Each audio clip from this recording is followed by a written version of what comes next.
All right, today I'm going to be going over a motor on a 2005 Kawasaki Z750. This is a naked sport bike. That means it does not have fairings.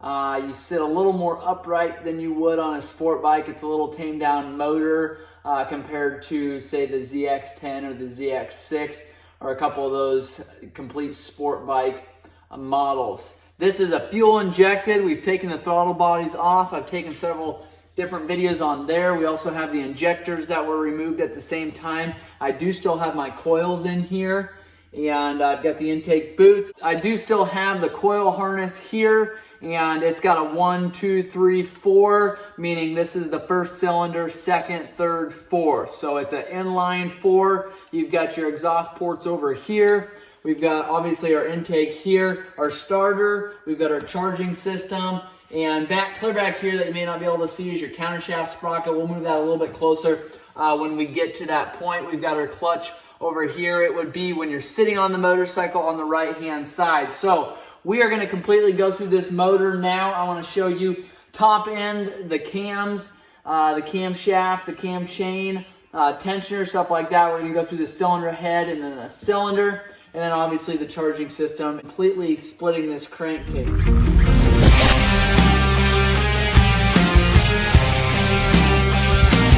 To start off, I'm going to remove our top cylinder head cover here, but before we do that, we need to remove the coils. The coils are just stuck down in there, and you pull those out one by one, and they sometimes can be a challenge. You actually do want them to be a little more difficult because that means they're sealing up.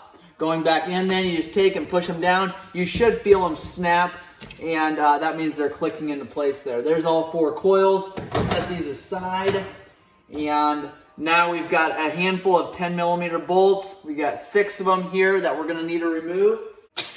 All right, these are a specialty bolt there. They look like that. All 4 of these, or all 6 of these, is going to be the exact same. There's also a seal on here, so you can just pry that seal out of there. You want to make sure that that seal is good. If you are doing some serious work, if your bike's got a lot of miles or it's been has some corrosion and stuff like that, I'd suggest go ahead and replacing those seals while you're doing it, because you don't want these leaking. You're going to get dirt and debris down into your cylinder head here, or oil's going to start leaking out of there. So to pry this off, then just take your fingers, push up on it. It doesn't take a lot of force to do that. Lift up on that. Now we've got our camshafts exposed there. There's the underside of that. We've got our larger seal here, and this is a model-specific seal, so make sure you get the right one. You want to make sure that this is in good condition.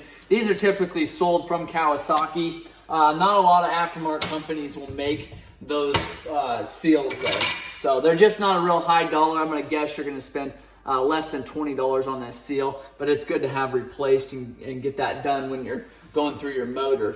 Next thing you're going to do is find your cam chain tensioner, which is going to be over here. You've got a 12mm in the center there. There is your center cam chain tensioner there. You've got your cap or your bolt there. It's got a hole in the center. Don't just use a standard bolt there. You've got a spring, and then you've got a pin running through that spring. Set that aside. At this point, your chain is still not loose yet. Now what we're going to do is grab an 8mm here, 8mm socket, and we're going to go ahead and remove that cam chain tensioner the rest of the way. A lot of times it'll stay into place there just because of the gasket, because of the seal on here. It appears this has an O-ring seal there, and you do want to make sure that that is good as well. To loosen up this tensioner, then before you're going back together, take your finger, pry up on that little arm there, that little lever, and then you can push that back. Now when we shove our spring and pin in there, it is actually going to take and push that tensioner out, and you can watch me do it there. Now it'll self-adjust to where it needs to go. The nice thing about this is it actually can't push back in until you pull that arm back. So it won't go in. So as soon as you get that out, you want to make sure it's completely loosened before you put it back in there, because you want this arm pushed all the way back, because that's what tensions it, and it can't get pushed back now once it's pushed out there. So it's got a stopper on it. So that's your cam chain tensioner there. And you do see that these fail from time to time, so it's something that you could potentially replace if your bike's got quite a few miles on it. Now we've got our cam shaft guides here. This is the guides. This trough here is the guide that your camshafts sit in. So we've got your exhaust side and your intake there, and we've got 10mm bolts across this entire thing. What I like to do is go in a crisscross pattern, and there's a mess of these bolts. All right, it's important. You can see how this top side here, this exhaust side, popped up. It's because there is some tension on these sprockets here from our chain. So that's why it's important going back together that you don't have your tensioner in there. There's going to be that much more pressure on these chains. You do want to make sure that you go and lift this off carefully and just walk it back and forth. What you don't want to do is take a hammer and tap on the underside. There's already a little bit of tension pushing this direction. Can easily break this aluminum holder here if you're using a hammer on it. So a lot of times it doesn't take anything to pull that off of there. Just a little patience. We'll set that aside. Then we've got our intake side here. Same thing on the intake side, just kind of walk it out of there. Don't need to use a lot of force to remove that. Going back together, look in your manual. It's got a certain pattern that you need to follow putting this back together. And I don't remember on these where they've got 2, 4, 6, 8, 10 bolts on either side. I don't remember the exact pattern, but you want to make sure you get it done right. So to adjust the valves, you've got to go through this entire process that I'm showing you right now. Obviously, you have to find top dead center. I'll show you that when we get down to that point. You don't actually have to remove a whole lot farther than this to adjust the valves, but you do need to remove your cam shafts here, your sprockets here, and your chain off of here. And you want to make sure and do your checking, your measuring before you've gotten to this far here. So you know which ones need adjusted because these are a shim under bucket. And once you pull these camshafts, you're not going to be able to measure which ones are loose and which ones are tight. To remove that then, just kind of lift it up on the back, being careful not to damage, again, these journals here. They are essential that you don't ruin these because you've got your camshaft turning in here. You want good clean surfaces, otherwise you're going to wear on this camshaft and it's going to damage that severely. So these are intake and exhaust. You do not want to switch these around. I just want to see here. You could actually switch them around, but they are different. So make sure you've got the exhaust and the exhaust side and the intake and the intake side. You've got an IN for the intake. You've got an EX for the exhaust. So you want to make sure that's pretty easy to know which side you're on here when you're looking at the head. So we've got our caps now that can come off. So if we were adjusting valves at this point, we would know which ones are tight, which ones are loose. Now what we do is take a small pair of pliers, being very careful you don't damage these caps, take it off of there. Underneath is your shims. Now you've got all different kinds of shims. More than likely you've got a shim kit that you have when you're going to adjust these. A lot of times you'll just order a whole kit. They're very expensive. I'll put a link below, but it's essential when you're changing or adjusting valves that you've got a variety of different sizes. Now if you've got one out of whack, maybe you go and buy just 3 or 4 different shims to check your valve clearances. But if you're having to redo a handful of them, you just want to get a box of shims and make sure you're putting the right ones in there. Now this is the piece that you replaced right here. It's kind of small, hard to see, but that's called a shim under bucket there. And you can take then, once you get the correct one that you need, so you've got all your clearances down, you've written them all down in the same order as what I do to make sure that I go in order here. So I write them all down before I remove these camshafts. I'll find out the ones that are loose, the ones that are tight. I'll go and put smaller or bigger depending on which size I need down in there. And then you take your valve, your shim cap here, your valve cap, put it down in there. Make sure it's seated properly. So a lot of times I'll just take and slam it down like that once I get it into position there. And then we can put our camshaft back on there, snug it back up, do our clearance checks again. If they're good, great, we'll put the cylinder head cover back on. If they're not good, then you want to obviously pull the ones that are not good and readjust those shims. That being said, you do not actually have to pull your motor to do this. We got to find top dead center. I'll show you how to do that. All of this can be done while this motor is in this motorcycle. So keep that in mind. You do not have to pull your motor to adjust your valves. Pretty simple steps. Follow the ones that I've said. Again, I'll show you top dead center when we get down into this crankcase a little bit farther. We're just about to that step there, but I want to keep going with our top end here before we skip around and show you that other stuff. So next what we're going to do is grab an Allen socket. We're going to loosen all of these Allen bolts holding the cylinder head on. And then we've got a couple Allens down beside here on our cam chain side. And then also while we're doing it, we're actually going to take these intake boots off. We're going to separate these from our cylinder head, so we'll do that as well. All right, we've got all 10 of these 8mm Allen bolts loosened up here. We've got the two 5mm Allens on the cam chain side here loosened up. Now we can go ahead and pull all those out. Those are what they call your head bolts. There is a washer that'll go down in there, so you want to make sure that you keep track of that. We'll pull all these out of here. Again, there's 10 of these. These two are a little bit harder to get to. We'll get those in a second. And now this cylinder head is completely ready to be pulled off. We've got our cam chain just dangling here. If we were just adjusting valves or just doing something in this cylinder head area, we want to make sure that this cam chain doesn't drop down. We are going all the way down, splitting that crankcase. We can let that drop down. That's not going to be an issue there. So now, as soon as we got the last one pulled off here, we can just take and tap up on the cylinder head here. We will have a little bit of coolant drip out. We have loosened all of these bolts and removed all these bolts for our intake boots. So at this time, we'll go ahead and pry those off. That way we don't lose or damage these. Make sure we keep track of the bolts here. Those take the 5mm Allen as well. We want to make sure we get those put back in order there.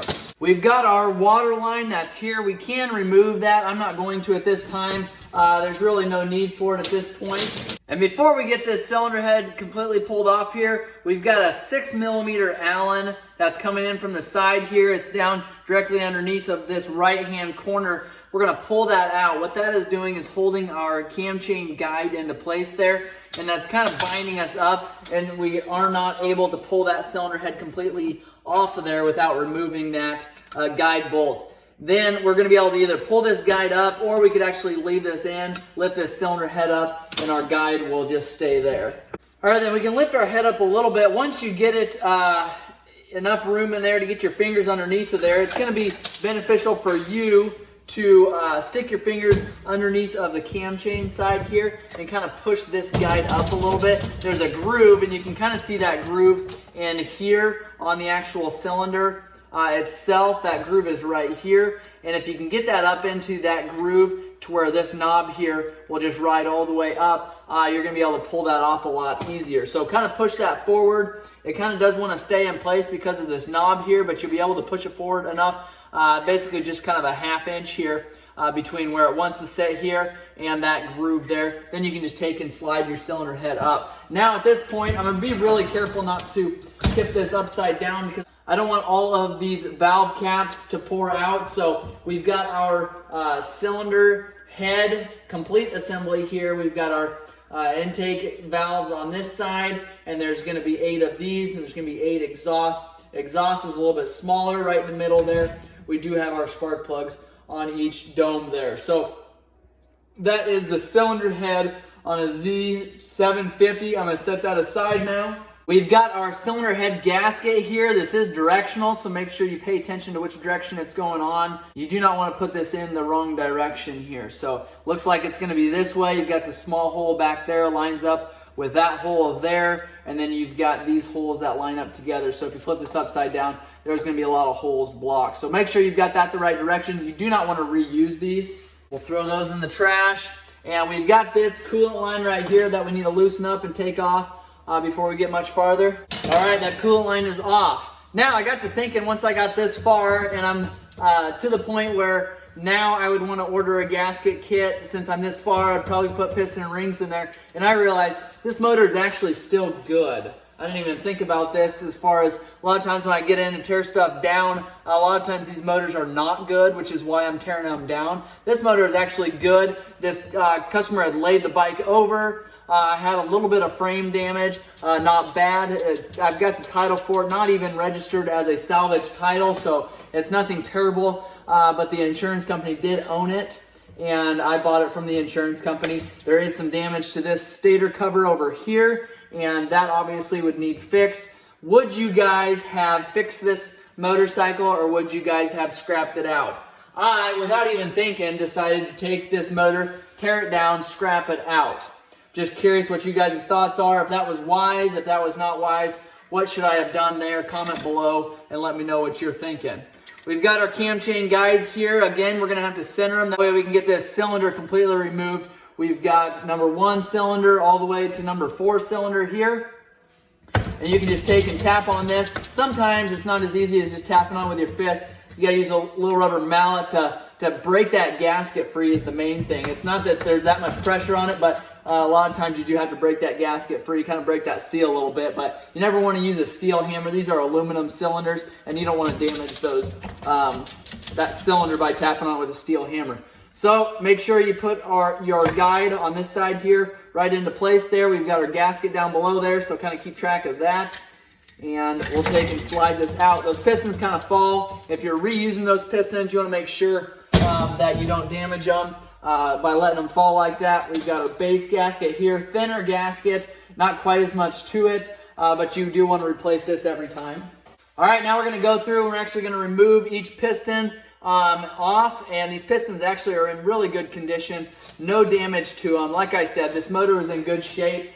Probably should have kept it together, but it is what it is. We're at this point now, and I'm not turning around now. So I'm going to go ahead now and remove these pistons. I've done this on tons of other videos. I've showed you how to remove these. Not a tough deal. Grab a pick, stick your pick in there in that groove. I try to turn this so my pistons are up, so I can get to it a little bit easier. You do want to make sure if you're doing this that you do not suck your finger down in there with it, as you can really cut off a finger or hurt your finger. So stick your pick in there, put your thumb over top, that way your circlip doesn't go flying, and then push your piston pin out. And once you get that done, move on to the next one. Very, very easy task. Just go ahead and remove those. A lot of times taking one finger, pushing it in from the other way, and then pulling it out with this hand is all you need to do. Slide it back in there. I like to keep the circlips with the pistons, and so I'll take and slide those back in. A lot of times a little bit easier to use your pick just to finish it out. All right, last one's off there. Keep the clip with it. We've got all 4 pistons off. They all look great. The cylinder, which I didn't talk much about, is here, and it looks like it's in good condition. No scoring, no major grooving. We'll check to make sure those cylinder barrels aren't out of round, but everything appears to be good on there. We want to double check before we go back together. I'm going to clean a little bit of our coolant mess up here, and I'm going to get into the charging system. I'm getting into the charging system at this time. Generator, the alternator, the stator, the magneto, the flywheel, the starter drive, that whole assembly. That's what we're getting into today. We've got 8mm around this cover here. We've got our starter we're going to pull off. I'm going to show you how that works. But we're going to start by removing all of the 8mm around this stator cover. We've got all of those 8mm off. They appear to all be the exact same size. No need to worry about which order that goes in. We'll set those aside. This cover should just pop off. You can see we've had some slight damage to this cover. Probably not going to be usable. Not sure what happened here. There's some JB weld on there. We are pulling now the stator off. We have our wire here, our harness that we need to take off as well. Otherwise, we're not going to get very far with it. So set that in our other hand. Pull this off. There is going to be some magnetic pull to this, some force there. So you want to make sure you got a good hold on it. This stator appears to be in really good condition, even though this cover here has seen better days. So stator looks good. We'll test that. A little bit of dings up there, but nothing major at all. For the most part, that coil is complete and with no issues. And we've got our flywheel here. We've got our starter drive back here. We've got our starter motor right here. So I'm going to pull this flywheel. That'll allow us to get into this starter drive a little bit easier. You do need to have a special puller for this flywheel. I'll put a link below for that. 14mm bolt to remove this. And it's just regular threads. You've got just a regular bolt on there. A specialty bolt. But it's just regular threaded. You've got a spacer there. Make sure that that spacer is included when you're going back together.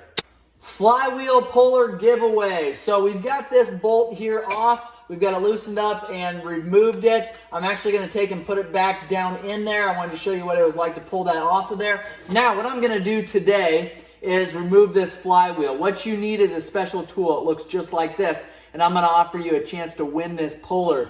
Stick around for details. So we're going to spin that on. We're going to leave about a 1/4 inch play there. Now we're going to grab our special puller, make sure it's got the right thread pitch, make sure it's got enough length right here, make sure this bolt is long enough. Make sure that this diameter is long enough, and make sure you've got a good high quality steel puller to do this job. If you've got a cheapo one from knockoff China, you want to make sure that you don't damage this flywheel. This flywheel is, I'm just going to guess, between $500 and $600. You do not want to damage it by using a cheapo tool. So make sure you've got a good one. I'll put a link below, but I'm offering you a chance to win this one.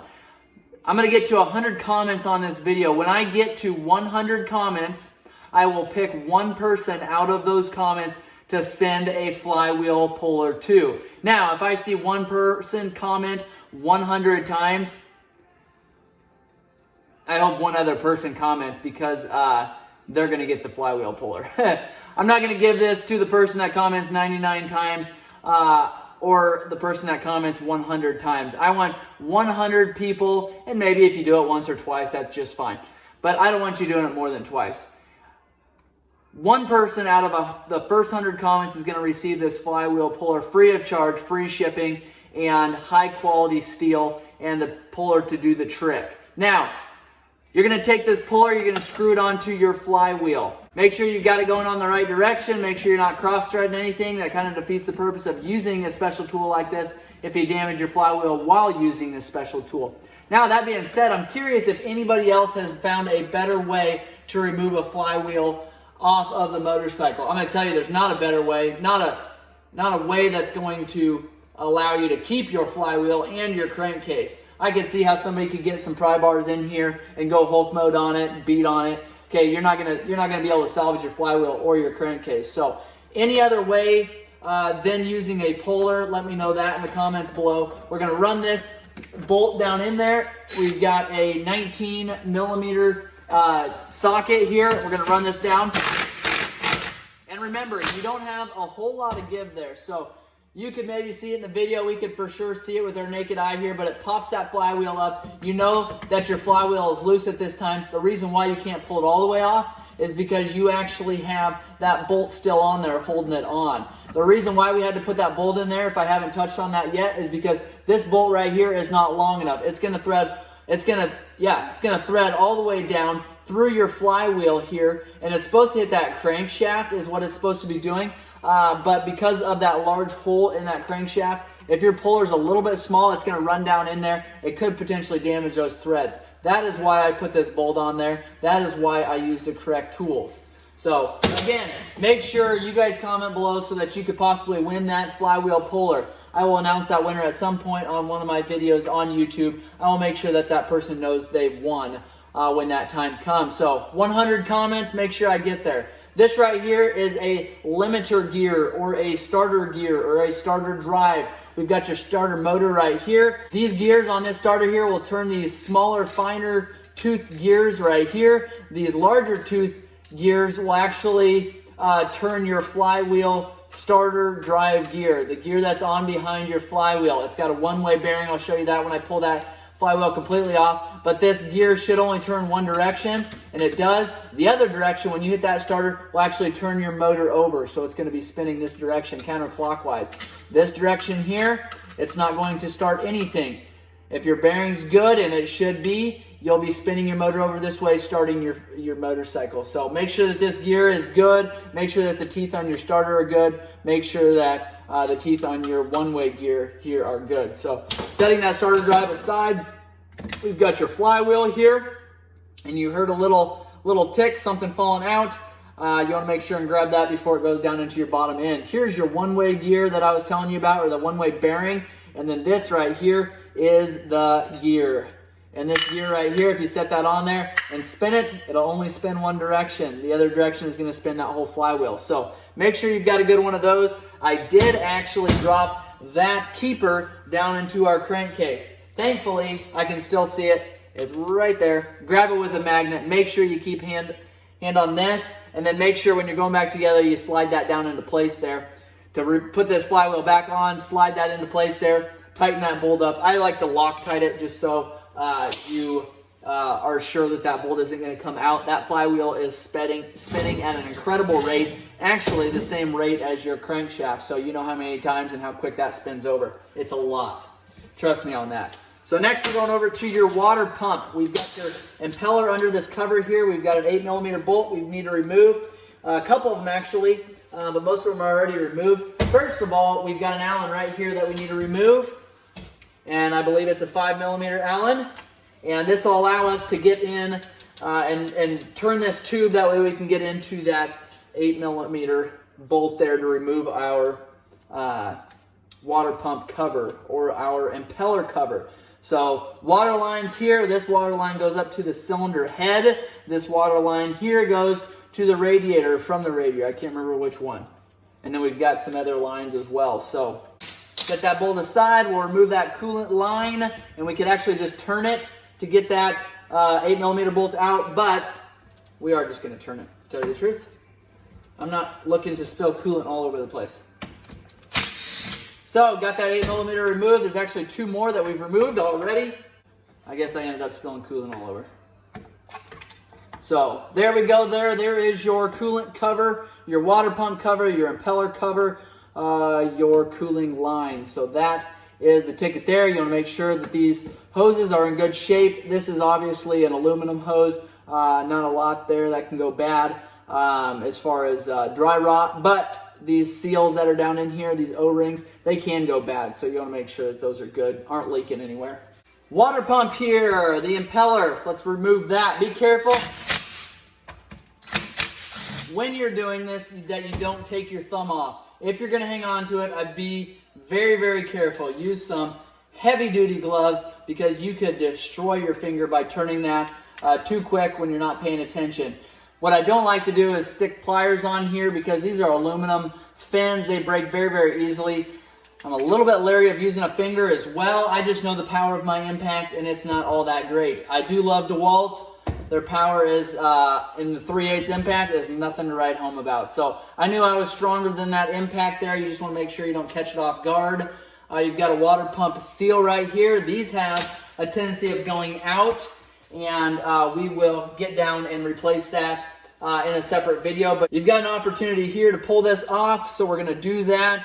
You've got to make sure you've got a good O-ring on behind there, and then you've got a couple more parts here that we can remove, all a part of the actual oil pump on this one. So not to be confused with the water pump. So oil pump here, and we've got a pin that you want to make sure you don't lose. That sits right down in that groove there. This pin, you want to make sure you don't lose that. That fits down right into that orifice there. So that is the oil pump. That's part of your water pump. So don't get the two confused. Actually, be very hard to mix those up. We've got a sensor down here. I'm guessing this is the gear position sensor. Don't quote me on that because I haven't been to the other side yet to see what that looks like. We've got a sensor. How about I just stick with that? I'm not totally sure what sensor it is at this point. 14mm. Remove that sensor. Sensor is here. So, pretty common sensor.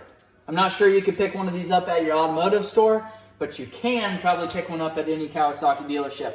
Comment below if you've got a good Kawasaki dealership in your area. I like to hear good dealerships doing good jobs.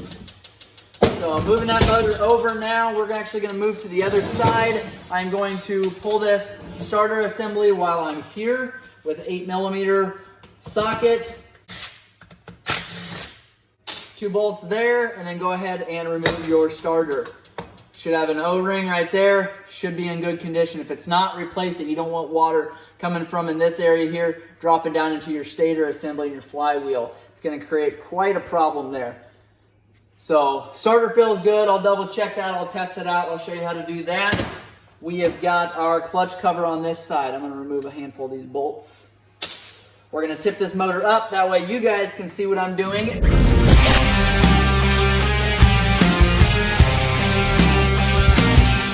have got a clutch cover for this Z750. We've got our engine number up top here. If you need to know what your engine number is, you'll find it here engraved on your actual crankcase.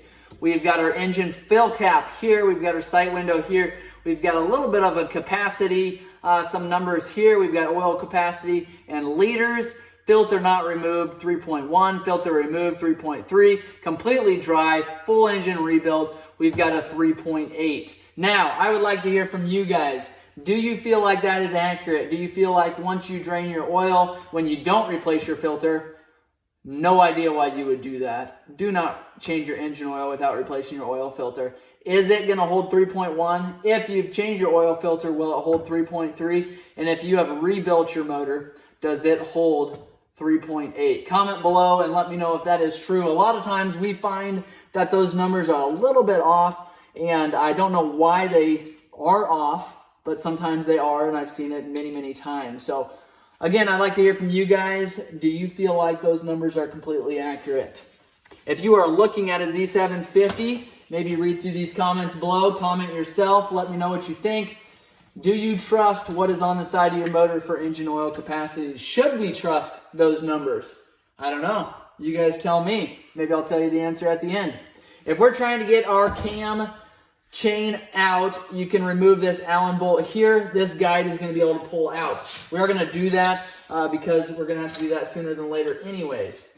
6mm Allen fits in there. I like to use a ratchet to start before using an impact on something like this. Once we've loosened it up, then I don't mind grabbing the impact. But I just don't like to use the impact right away. These tend to round off. We remove that, pull our cam chain guide out of there. This is obviously a specialty bolt. Make sure those stay together. If you've got a problem where this is slapping around in there, it could potentially be your guide is completely wallered out. More than likely, your bolt isn't going to be completely worn down. So, you may just need to replace that guide, not necessarily the bolt. But if you're doing one, you may as well do the other.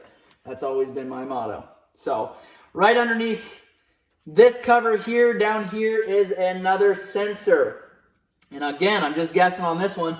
Pretty sure this is going to be an oil sensor. Maybe low oil, maybe oil capacity sensor. I'm not totally sure. Use a pick, pry this rubber piece off here. And underneath, you will find a Phillips screw. Take a Phillips screwdriver, loosen that up, and that's all you have to do is loosen it up, and you're able to pull that sensor right out there. And then we've got our pulser underneath here, and so that wire is going to have to stay right there at that point. Now, 8mm socket, we're going to start removing these bolts here. We've got our clutch cover here. All right, our clutch cover is ready to pull off. A lot of times you can actually take and spin this little arm thing. That'll a lot of times kind of pry that cover off of there. You can at least get your fingers under there and pry this off. There we go. And we're actually going to take and just dump all these bolts out. So keep track of them. You want to make sure that you have all of them when you're going back together. You also want to make sure that this gasket is good. Replace it if you've removed this cover. Don't try using these gaskets. It's not worth the $3 that you're saving to have an oil leak. You've got to pull this cover off, drain your oil, your 3.8 quarts, and it's just not worth it. Replace your gasket, okay? Pretty easy to do. We've got our clutch underneath of here. Now, my question is, can we pull this clutch off of here without splitting the case? What do you guys think? Comment below. I bet we're going to find out, but I'd still like to hear your comments. Have you guys done it? Now, I know that we can remove these plates, rebuild our clutch plates, and put new springs in here without splitting our case. Can we remove that clutch basket? It is going to be so close. Your clearance right here is going to be very, very tight, okay? We've got our spark or pulser coil over here. You want to make, whoops, I just dropped something down in there. That's a wire keeper there that I dropped. I take a screwdriver, tap on that, because all you got to do a lot of times is break a seal free. So there's what is creating the spark, or telling your bike when to spark, which coil and when. So you want to make sure you've got a good seal on here. You do not want water in this area, or you're going to have some major damage. The other thing in behind here is your cam chain, also your cam guide. We can actually get to that guide at this point here. Grab an 8mm, remove this 8mm bolt and your guide will be able to slide up just a little bit. No, I didn't think that was going to be able to slide out. I knew what I was doing. 17mm bolt here. And again, grab that cam chain. You do not want this cam chain spinning over and damaging your crankcase. So if I grab it, hang on to it, that way your motor doesn't turn over. We can remove this little plate right here, and then you can remove your guide. You've got to be patient. You tried removing that guide way too soon. So we've got this gear here. It'll only go on one direction, so don't feel like you're gonna screw this up. You can't actually, unless you use a sledgehammer, you will not be able to get this gear on the wrong direction. So there's a flat spot there. It's only gonna go on one direction. There it is there. Now we've got our cam chain that is actually not going to come off. Seriously? Okay, setting that aside, going back to my question, can we get this clutch basket off? I'm gonna grab a Allen wrench. I'm gonna loosen this up. Again, being really careful because we weren't able to get that cam chain off. You could actually take and hold your motor this way. I wouldn't suggest it. It's a lot of work, but you don't want your cam chain binding right there. Okay, I'm actually gonna use a impact. Use an impact on these. It'll kind of save you from having to wrestle your motor. These springs are enormous. Not very often do you see springs that big on a clutch. You want to make sure your Allen's down in there and in good position to remove these. You don't want to remove them. You don't want to spin that Allen off in there. You're going to create quite a headache for yourself. Bolt is removed. Set that aside. Lift this plate off of here. Now I'm still wondering, can we get this clutch basket off of here without splitting the case? That's my question. There is a hub plate. That's what they call that. You've got a pin here. This is when you pull your clutch lever, you're actually pushing against this, which is pushing against this, pulling this in or out, releasing or engaging your clutch. You want to make sure that that plate is in good condition and doing its job. Underneath of here, you've got a large nut. You want to make sure that that goes on, make sure it goes on properly, make sure that it gets, I like to thread lock them. I don't know, maybe some people don't. That large nut there is a 1 3/16 inch socket. Okay, got the nut off of there. That was a bit of a challenge. And now what we're gonna do is see if we can remove this basket without splitting the case.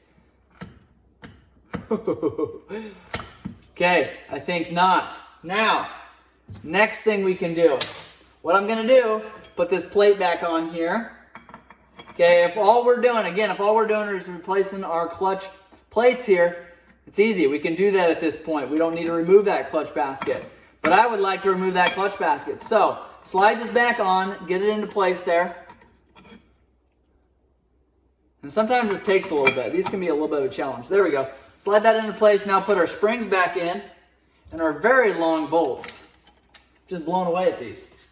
Now, what I like to do is get these started before we use an impact, because if you start these using an impact and you start by cross-threading them, you've completely screwed up your clutch basket, and you do not want to do that. These baskets aren't cheap, and we've possibly seen that you cannot replace this basket without splitting this motor. So, tighten that up, tighten that up, that up. Boy, those are long. Okay, now what we can do is remove this entire clutch pack assembly. So we've got all of the plates, steel and friction plates there. We've got the front basket, the front hub and the back hub. We've got a large washer here. We've got our nut that's here that we didn't put back in there. So we've got that entire assembly. Now, the next thing that we can do is actually remove, there's a very large spacer in here. And we can actually, this is threaded, so you can put a bolt in there. Or what I like to do is just take a pick and pull this out. The spacer will come out. That'll slide that basket over. You can lift that basket out. Now you've got bearings. You heard that fall down in there. You've got a bearing here that's going to slide out of place. But this spacer is what keeps you from actually being able to pull that basket off of there. So quick trick there. You don't actually have to split your case. to put a new basket in there. Now, your plates are going to wear out far quicker than your basket is going to. So make sure you get those plates removed and replaced before it destroys your basket. So you want to make sure that you get that done. Okay, now we've got our pulser over here and two 8mm to remove that, and we'll also two 5mm Allens to remove this oil line that actually holds this shifter in place there. We've got a small circlip down there, or a snap ring, that we're going to need to remove. We're going to use a flat screwdriver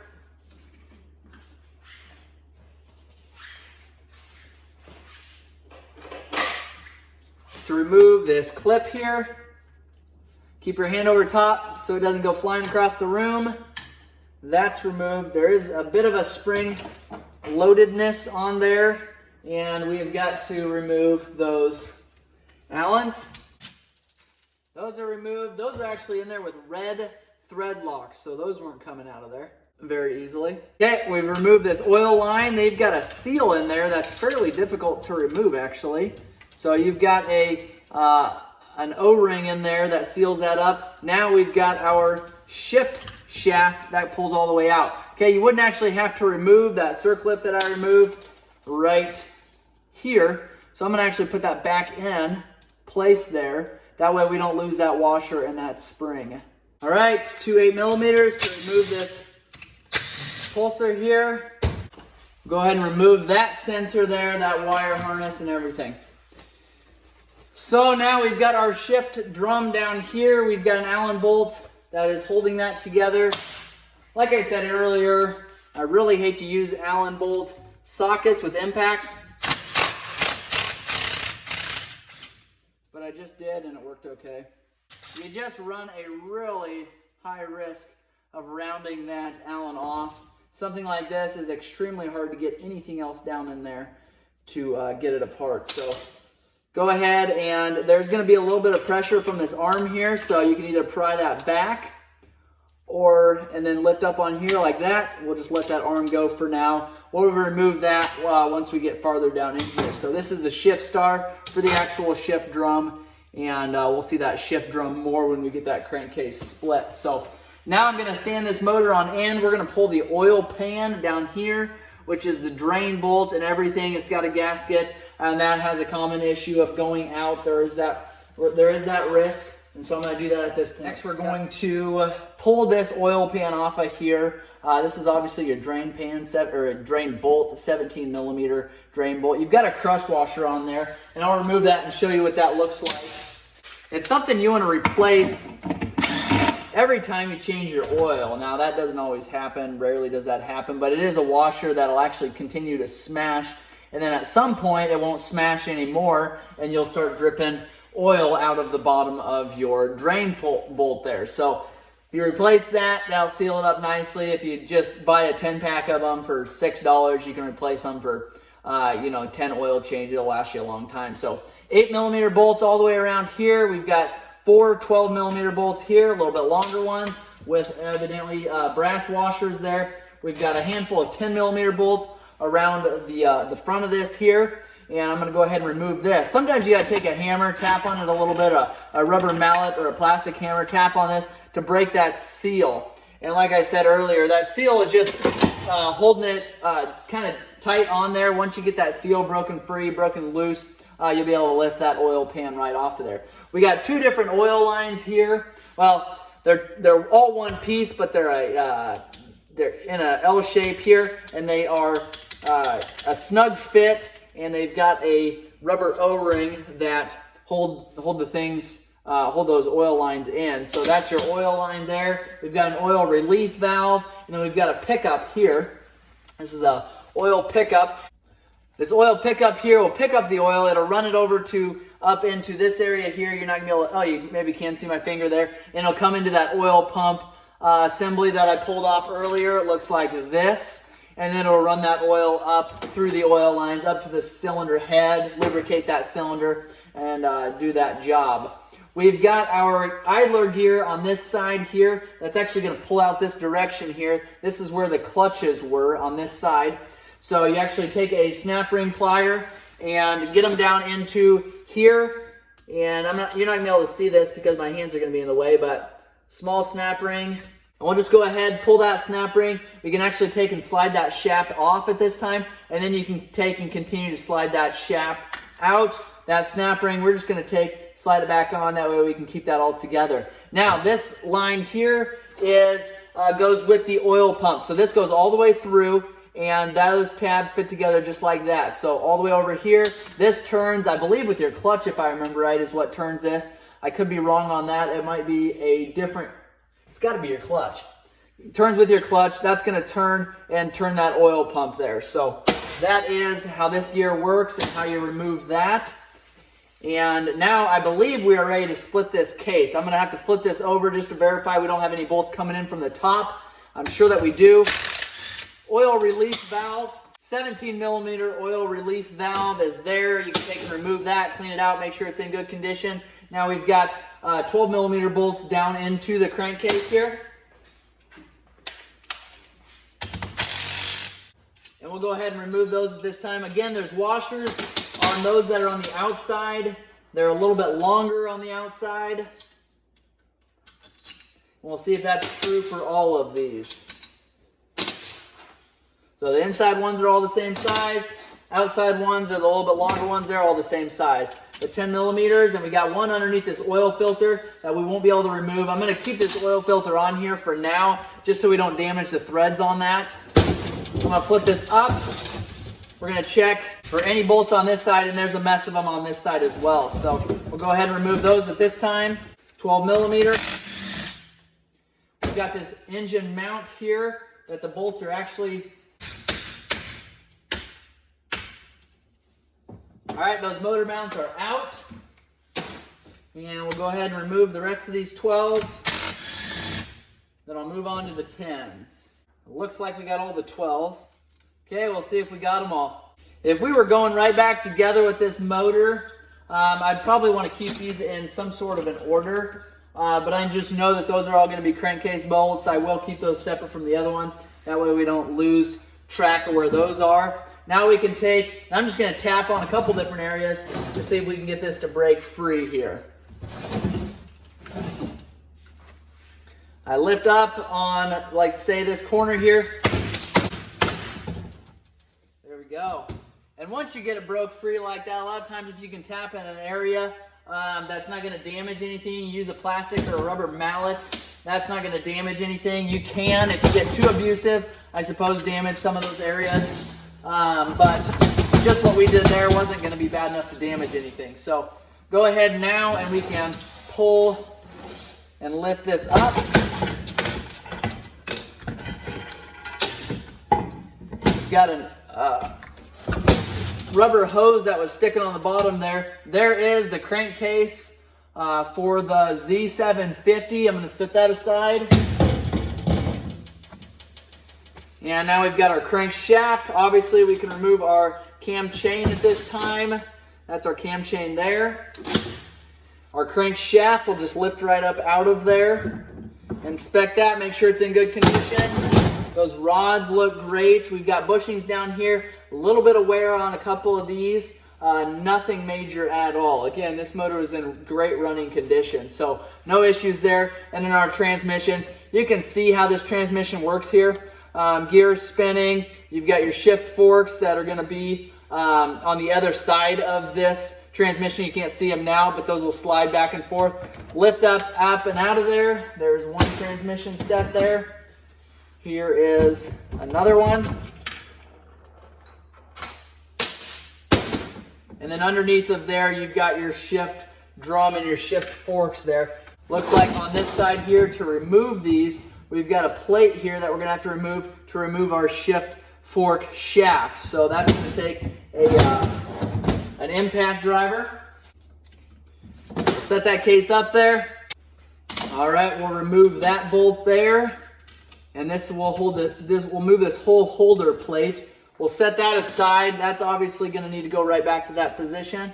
And then now we can lift these shafts up here. I should be turning this motor so you can see a little bit better. Take and push this shaft out. Now we're able to lift our fork out there, keep that together. Set that aside, set that with the transmission.